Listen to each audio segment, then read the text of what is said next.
Per Sardegna Motor News, Ignazio Angios, Motoclub Iglesias. Come è andata la gara, Ignazio?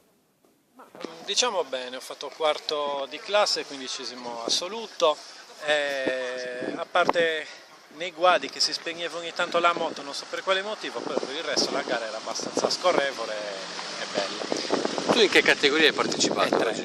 Nella E3, sì. Come hai trovato il percorso? Semplice, nulla di complicato, abbastanza scorrevole, le linee belle toste, piene d'acqua. La scelta delle due linee, come l'hai trovata? Diciamo che a differenza di altre gare nelle linee c'era abbastanza pubblico e questo è una cosa positiva. Io preferisco le linee piuttosto che il fettucciato, quindi va bene così.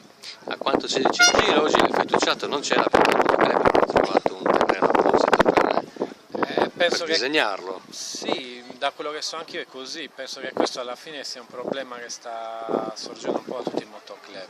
Il problema di acqua e fango nelle linee ti ha provocato difficoltà?